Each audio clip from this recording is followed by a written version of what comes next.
He heard a woman's cry at midnight, until the widow rushed out to save them both. Night lay over the town like a thin sheet of smoke. Lamps guttered on porches. Horses shifted in their sleep.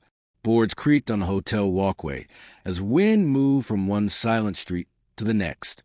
A clock in the saloon ticked. The sound measured out the dark. Then a small human sound cut the quiet. Not a shout, not a demand. A single, ragged cry. It traveled down an alley, bounced off shuttered windows, and found Jonah as he stood at his door. Jonah was a quiet kind of man. Broad shoulders, slow step, hands at work without asking questions. He kept to himself above the old saddlery, where the lamp burned late and the kettle rarely cooled. People called him the silent protector, because he never sought credit for kindnesses he did. He answered the world with deeds, not talk. He followed the sound. The street smelled of coal and wet wool. Shadows pooled in the corners. The moon lay thin and cold. Under the overhang of a closed shop, a woman crouched, her dress muddied and torn at the hem. She hugged one arm to her chest, as if keeping something inside from spilling out. Her breath came in tight little pulls. The glow from a distant lamp gave enough light to see the white of her knuckles and the tremor in her jaw. Jonah moved like he always moved, without fuss, with a steady purpose. He knelt and lifted his coat off his shoulders. He wrapped the coat around her. He did not ask questions. He did not demand a story. He just offered warmth. A figure watched from a doorway down the alley. Trask, merchant, ledger in hand, cruelty in his silence. He was the kind of man who preferred to let fear do his work for him. He weighed people like accounts and decided who was worth saving and who was not, and he had already made his choice about this woman. Maeve, that was the name Jonah would learn later. For now, she was simply the woman who had cried out at midnight, her eyes fixed on Jonah with a look that held both fear and something like relief. Jonah lifted her as gently as one might lift a small animal. She let him. There was no fight left in her. There had been years of carrying weight she could not leave behind. Jonah carried her to the boarding house. A lamp burned on the porch. Ruth opened the door almost before he knocked. The widow ran the place.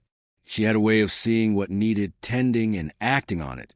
Gray hair pinned tight, hands calloused from mending and feeding, eyes that had held grief and refused to grow bitter. "Bring her in," she said, and the words were a command and an invitation. The parlor smelled of tea and lemon oil. A quilt lay folded on the sofa. Ruth set the kettle. Jonah sat by the window and watched the street as if the dark might come back with new shape. Maeve's breath slowed beneath the blanket. Ruth washed her face with warm water and a cloth. Maeve flinched when the cloth touched the bruise near her temple. Ruth's hand was steady as she worked.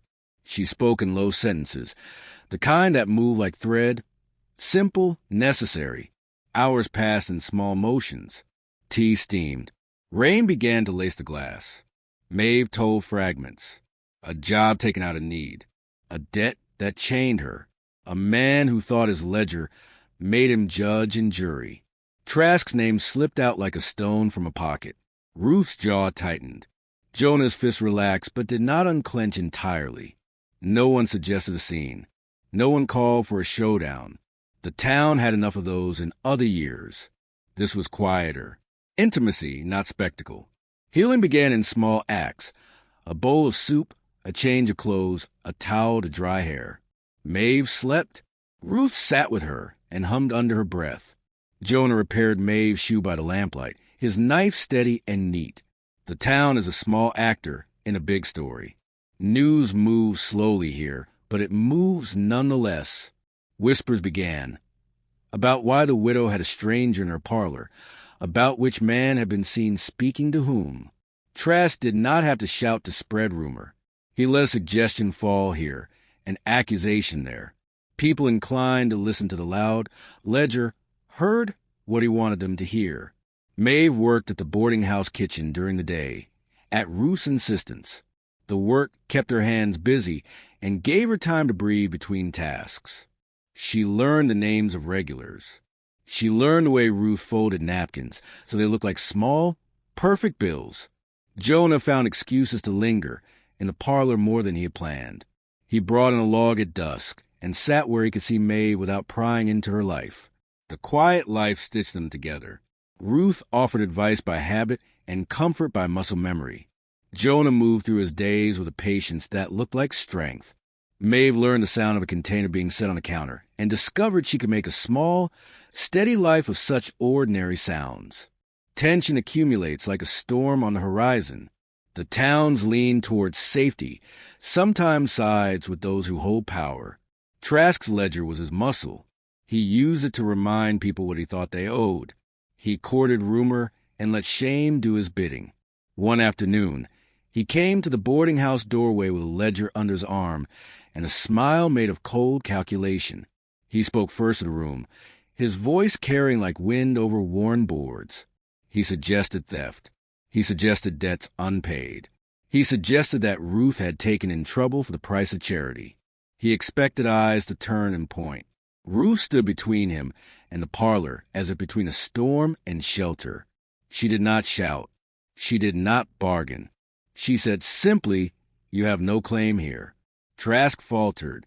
He had counted on a town that preferred tidy stories. He had counted on fear. He had counted on people staying neutral and letting him take whatever he wanted. But Jonah did something he almost never did. He spoke. His voice was low and steady.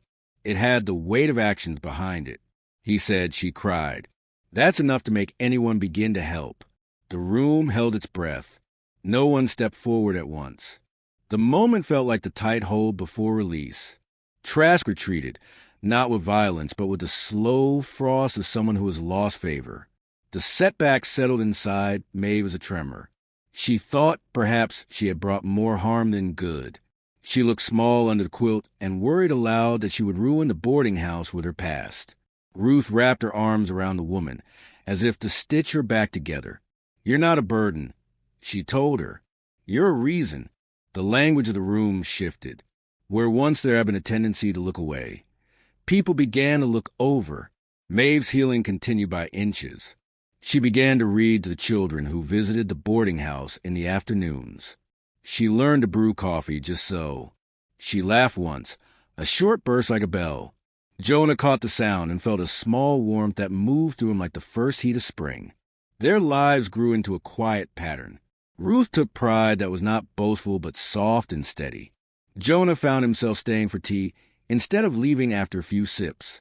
He found reasons to sit near Maeve and watch the way she smoothed the tablecloth, the way her hands worked with a patient grace he had not expected to admire. Weeks passed. Trask's influence frayed when the town found he had begun stretching truths to claim his own comforts. People were slow to change their minds, but truth has a way of wearing down falsehood through time. One evening after supper, Maeve looked up and said she would stay. She said it not as surrender, but as choice. The words landed in the room like a lit lantern. Ruth's eyes shone. Jonah's shoulders eased. Maeve's voice did not wobble. It carried a new steadiness. There was no parade. There was no violent reckoning. The town adjusted the way towns do. By little acts that accumulated, create a new shape. Maeve found work that paid and neighbors who sheltered her from rumor. Ruth found family in someone who had once been a stranger. Jonah found the permission to let his silence be companionable rather than defensive. The three of them settled into a small, steady life. At night, when lamps were low and the street held the hush of rest, Mae would stand at the boarding house window and watch the town breathe. She would feel Jonah's presence behind her, quiet and constant. She would feel Ruth's soft hand on her shoulder. It mattered that someone had answered her cry. It mattered that someone had come. It mattered that they had not turned their faces away. Autumn settled in. Lamps threw long fingers across floorboards. Small domestic sounds. Pages turning, a kettle sighing, the soft clink of a spoon became the town's new music. Those tiny noises anchored Maeve. They taught her the ordinary was safe. Jonah kept the rituals. He mended a chair. He swept the porch. He polished tools with a careful hand. Ruth taught Maeve to trim a lamp and stitch a hem that lay flat. Maeve found solace in arranging plates so sunlight hit each cup. Tension crept back one gray afternoon when Trask appeared at the gate with a ledger and a practiced smile. The room tightened. Faces seemed to bend inward. The moment felt like a held breath. If this story already holds you, like and subscribe. One click helps find more quiet Western stories of dignity and healing. No shout followed. Instead, Ruth met the ledger with a steady word. Jonah's voice, rare and low, spoke like his hands had always spoken. The ledger lost its weight when no one handed authority. Slow days layered into steadier ones. May planted a few herbs in the window box. She read aloud to a child on rainy afternoons and laughed once. A clear bell. Ruth found a daughter in her. Jonah found a companion to share silence that was no longer isolating. The cry that began it all became the town's lesson. Answer the sound. In the boarding house, under a lamp kept trimmed and a quilt folded, they rebuilt a life from careful, ordinary mercies.